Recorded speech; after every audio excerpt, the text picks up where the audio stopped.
Para esta ocasión les vamos a presentar nuestra actividad 2 para la materia de tecnología farmacéutica de sólidos. Esta va a ser impartida por José Alfredo Jiménez Torres, Beatriz Fernanda Díaz Pichardo, Eduardo Gutiérrez Verona.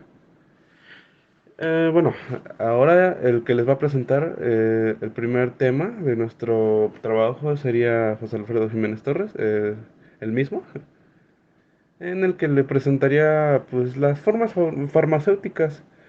Eh, Aquí les presentamos lo que son las formas farmacéuticas parentales, donde podemos decir que la palabra parental deriva del griego que significa alado y del vocablo enteros, que significa tubo digestivo. Por lo que parental se refiere más bien a la administración de medicamentos colaterales al tubo digestivo, evitando el tránsito a través de este. Podemos decir que esta vía se puede emplear para administrar medicamentos en diferentes partes del organismo, de la cual para ser administrado el medicamento encontramos la forma intradérmica, subcutánea, intramuscular e intravenosa. Ajá.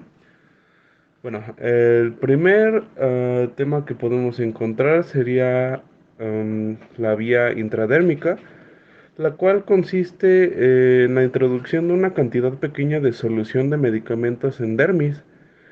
Estos fármacos se caracterizan por una potente acción que pueden provocar reacciones anafilácticas, de ahí la necesidad de inyectar en la dermis, donde el riesgo sanguíneo es reducido y la absorción del medicamento es lenta. El uso está particularmente indicado para, sí, ¿no? Pruebas cutáneas. Ejemplos de estas son el Renitec con enalapril, el Conaquion con fitomenadiona, Anexate con flumacenilo, que pues podemos contar, ¿no? Ahora bien, vemos lo que es la vía subcutánea, que consiste en la introducción de sustancias medicamentosas en el tejido celular subcutáneo. Ujú. Este usa principalmente cuando se desea que el medicamento sea absorbido lentamente y pues la absorción en el tejido subcutáneo se realiza por simple difusión, de acuerdo con la gradiente de concentración entre el ciclo de depósito y el plasma. La velocidad de absorción es mantenida y lenta, lo cual permite asegurar un efecto sostenido. Y la mayoría de los fármacos subcutáneos son líquidos e hidrosolubles, isotónicos y no irritantes de los tejidos. Debido a que el tejido subcutáneo contiene receptores del dolor, pues las sustancias irritantes pueden producir dolor, necrosis y encéfalo del tejido. Algunos ejemplos de este podríamos contar el cloruro morfíco, el tramadol, el butil-escopolamina, con N-metilbromuro de iosina. Ajá, bueno, que estarían esos, ¿no? Ahora bien, podríamos ver la vía intramuscular, consiste en la introducción de sustancias medicamentosas en el tejido muscular. En este es usado principalmente en aquellos casos en donde se requiere una mayor rapidez, pero pues no puede ser administrado por la vía venosa, ah, como por ejemplo las sustancias liposolubles, ajá, como mayor ejemplo. La velocidad de absorción dependerá de factores como la masa muscular del sitio de inyección y la irrigación sanguínea. sanguínea. La absorción del medicamento puede sufrir retardo en el tiempo dependiendo de sus características fisioquímicas, como es en los niños prematuros o desnutridos. O, o también, ¿no? Podremos contemplar adultos obesos. Ejemplos de este tipo de medicamentos parentales podríamos contar como el metamizol sódico, diclofenaco y ketorolaco. Ahora bien, también tenemos también la vía intravenosa, que consiste en insertar una aguja directamente en una vena. Así la solución que contiene el fármaco puede administrarse en dosis individuales o por infusión continua intravenosa, que se le podría denominar vecnólisis. Ajá. En la difusión intravenosa, que sería vecnólisis, la solución se mueve por gravedad a partir de una bolsa plástica capsable, capsable, o bien lo que es pues, más útil mediante una bomba de infusión por un tubo fino flexible que denominamos catéter, que es introducido en una vena, que por lo general es en el antebrazo, mejorando pues su administración en una dosis precisa en todo el organismo de modo rápido y bien controlado. Este podemos decir que también se utiliza para la administración de soluciones irritantes que producen daño o podrían dañar los tejidos, y si se utiliza por vía subcutánea o inyección muscular, pues sí, ¿no? Podría ser el mismo caso. Algunos ejemplos de estos son la naloxona, la epinefrina, la glucosa hipertónica. Ahora bien, tenemos también la vía intraarticular. Esta es una vía alterna de aplicación que consiste en la aplicación del medicamento dentro de una articulación. Esto con el fin de lograr un efecto local. Podemos decir que este es normalmente aplicado ante situaciones reumáticas, que pues sí, ¿no? Podrían ser situaciones pues, de dolor, ¿no? En el paciente. Algunos ejemplos de son la Suprayal. Este es un medicamento que tiene hialuronato de sódico. Otro ejemplo sería la solsolona con metilprednisolona, el lidor con lidocaína. Bueno, ahora seguimos con Fernanda Díaz Pichardo, que tratará el tema de sistemas críticos de la industria farmacéutica. En esto miremos lo que es la precisión, el cálculo, la evaluación y el control estricto en las condiciones ambientales que se requieren dentro del sector de la farmacéutica, los equipos, que es la extracción, ductos, filtros, difusores, entre otros sistemas. Aquí deben ser elegidos con cuidado y con base en los elementos establecidos por la normatividad que se aplica, de modo que los procesos sean óptimos de los productos de calidad y el personal permanezca seguro. Como bien sabemos, la industria farmacéutica es uno de los sectores que se requiere uno de los más estrictos controles de aire en el ambiente en el interior de las áreas de la producción. La norma 059 de la Secretaría de Salud establece que los requisitos mínimos que se deben de cumplir en el proceso de fabricación de los medicamentos comercializados en el país, y además de las especificaciones de algunos productos, requieren como condiciones específicas de temperatura, humedad, calidad y aire para ser fabricados. Aquí se llevará a cabo primero lo que es la preliminar, que es la investigación previa sobre el medicamento por fabricar. Definirá que el sistema ideal para esto. Aquí ya viene la opción del diseño, que es decidir cuál sistema es el correcto al momento de diseñar e instalar. Depende de una gran medida de cómo se clasificará la serie de producción, lo cual aquí es como son dos grupos de medicamentos, que son los estériles y los no estériles. Por cada grupo, la norma 059 en su apéndice A normativo clasifica las áreas de producción según el grado de asepsia necesario para su fabricación. Dentro del grupo de los medicamentos estériles podemos encontrar lo que son los medicamentos inyectables. En medicamentos no estériles serían como formas farmacéuticas, que son las tabletas, cápsulas, jarabes, entre otros. El ingeniero encargado en el diseño del sistema dentro de esta industria deberá realizar una investigación preliminar enfocada en el tipo de medicamento que se desea fabricar y la clasificación que le corresponda al área donde se desea realizar la producción. Antes de comenzar a desarrollar cálculos o estimaciones, esto ayudará a seleccionar el equipo necesario para integrar el sistema. Aquí es la precisión, que son los rangos exactos de la temperatura, presión y humedad, que son vitales para el resultado. Los ejemplos, como lo que es la placa sedimentación de 90 metros de diámetro, es con exposición con menor a 30 minutos y no mayor a 4 horas, o al tiempo válido durante todo el tiempo que dure la operación, que es como una de las notas. También se tomaría en cuenta lo que es el muestreo microbiológico de 5 dedos de los guantes. Podrá ser realizado al menos en ISO clase 8, siempre y cuando se soporten con estudios de validación. Los cuartos se clasificarán con ISO clase 5, que deben de cumplir con parámetros que no aplica para módulos de flujo laminar. La filtración es una característica muy significativa de ese sistema dentro de la industria farmacéutica, tanto del aire que ingresa a las áreas como las extracciones y colecciones de polvo.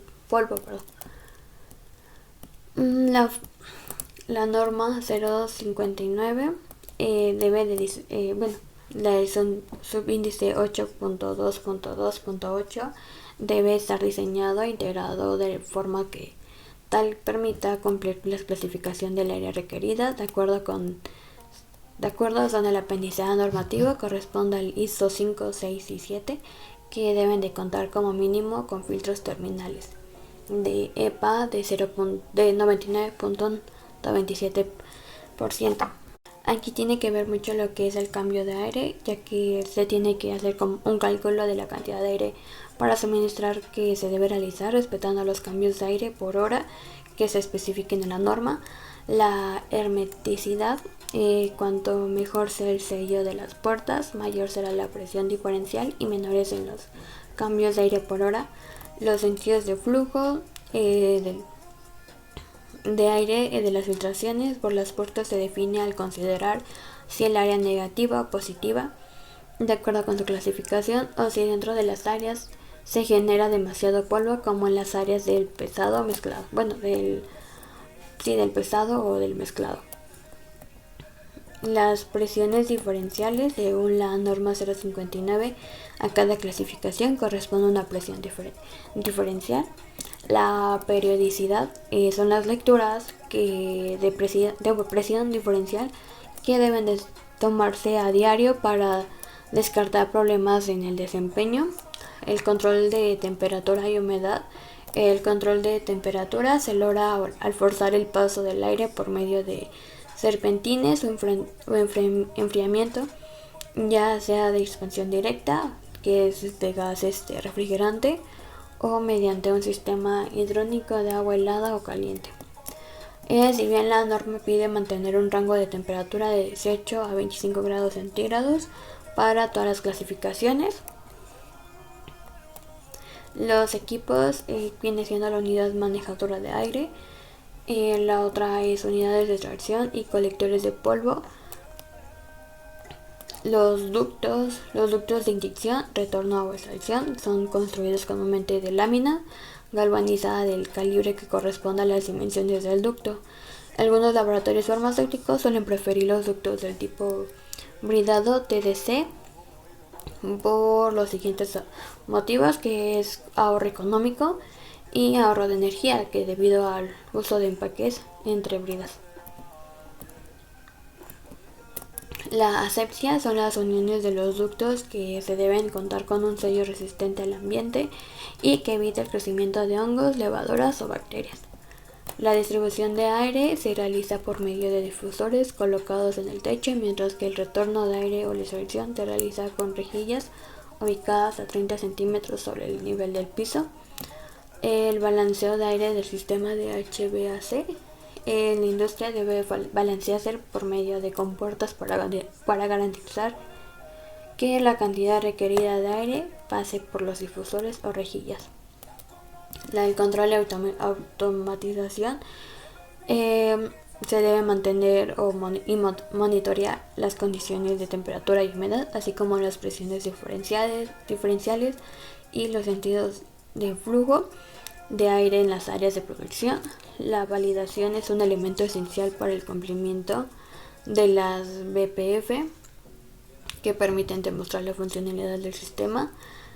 Y las evaluaciones recomendadas, que es de diseño, es la evidencia documentada que demuestra que el diseño propuesto para las instalaciones, sistemas y equipos es conveniente para el propósito proyectado de instalación. Es la evidencia documentada que las instalaciones, sistemas y equipos se han instalado de acuerdo a las especificaciones del diseño previamente establecidas. De operación es la evidencia documentada que demuestra que el equipo, las instalaciones y los sistemas operan conscientemente de acuerdo con las especificaciones de diseño establecidas. Lo que es el desempeño es la evidencia documentada que las instalaciones, sistemas y equipos se desempeñan cumpliendo los criterios de aceptación previamente establecidos. El tema que veremos a continuación es la preparación de polvos inyectables, presentado por su servidor Eduardo Gutiérrez Verona. En este vemos la cristalización estéril y vemos otros dos puntos que vendrían siendo el secado por atomización y la liofilización.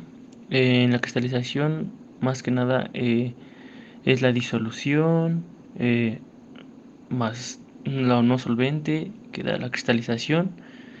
Después la filtración de cristales, secado y pulverización. En la 2 pues es como lo dice, es el secado por atomización. En el tercero vemos más también el llenado y el cierre del envase, la dosificación individual en ampolletas y lo que se vaya a suministrar, los equipos automáticos que serían las jeringas dosificadas pues en gran precisión, la preparaciones oxidables, que es la atmósfera del dióxido de carbono. A continuación vemos una tabla donde nos muestran los volúmenes que podrían ser los volúmenes específicos, que es el volumen teórico, eh, líquidos fluidos y líquidos viscosos. Para decirlo un poco es, pues, por ejemplo, el volumen teórico es 0.5, el líquido de fluido es 0.10 y el líquido viscoso es 0.12 y pues así se van interpretando. También tenemos que ver un punto importante que es el llenado y el cierre del envase, que en las ampollas sería la fusión del vidrio con un soplete.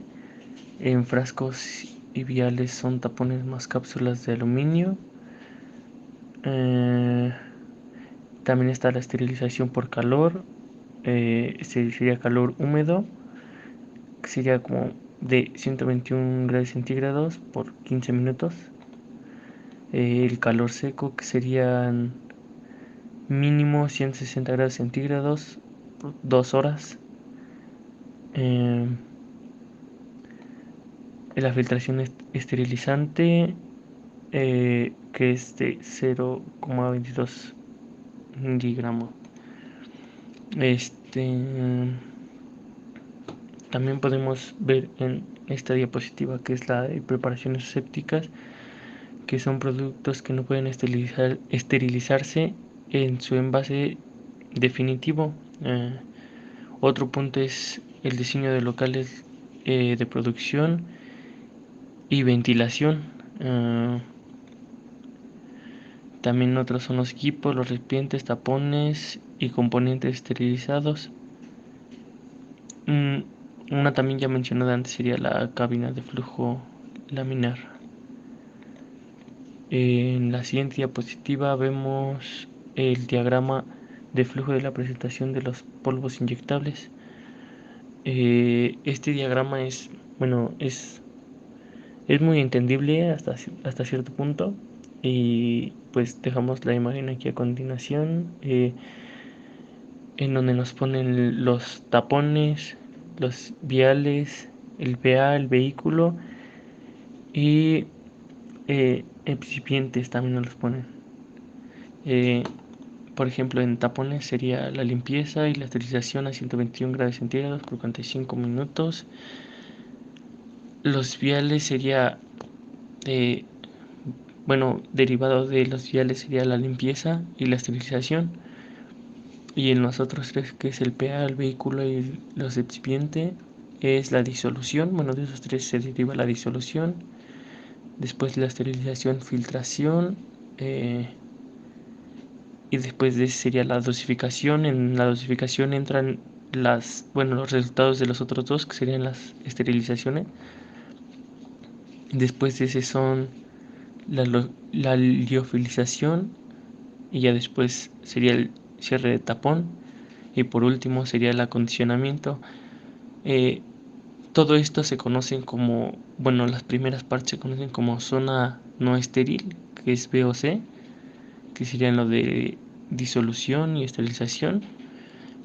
La zona estéril, que es la zona A, por así decirlo, es donde está la dosificación, la liofilización y el cierre de tapones.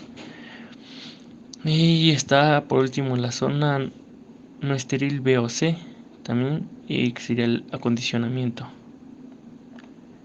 Para el acondicionamiento final es lavar los envases con detergente, aclarar y secar, colocar etiquetas, acondicionamiento en cajas de cartón. Un punto, bueno, entre paréntesis, sería polvos parentales. Estos serían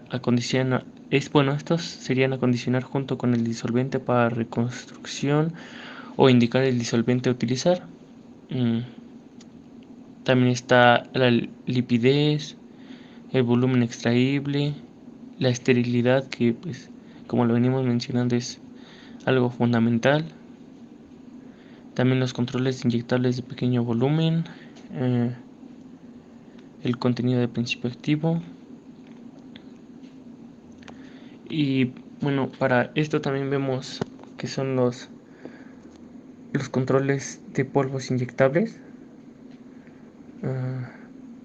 Esto nos los derivan en varios, que es la uniformidad de peso, uniformidad de contenido, ensayos de facilidad de disolución, ausencia de pirógenos y la esterilidad. También viene la uniformidad de peso, que sería pesar de forma individual 20 envases, vaciar el envase completamente, secar y pesar, y calcular el peso del contenido. También, bueno, de esto se derivan los resultados, que dice que no más de 2 envases se desvían más del más menos 10% y ninguno más del más menos 20%. Este ensayo no es necesario si el peso medio es menor a 40 miligramos. También en la uniformidad del contenido que nos comentan, sería que también sería para suspensiones. También podemos utilizar el método analítico adecuado, calcular el contenido individual del principio activo de 10 envases tomados al azar. Y también sería ensayar simultáneamente una solución estándar del pH. Y bueno, por último veríamos los recipientes o envases, que serían envases de vidrio, como ya lo comentamos antes, serían ampolletas. Otros serían frascos viales, en donde se darían extracción en una o varias veces. También comentamos los tipos de vidrios para inyectables, que son vidrios de 3 tipos, tipo 1, tipo 2 y tipo 3. El vidrio tipo 1 es vidrio neutro, que tiene una alta resistencia hidrolítica. El vidrio 2 es que tiene resistencia hidrolítica buena. Algo entre paréntesis, que son de sódico calcio tratado. El vidrio 3 es sódico calcio y resistencia hidrolítica media, soluciones no acuosas y polvos.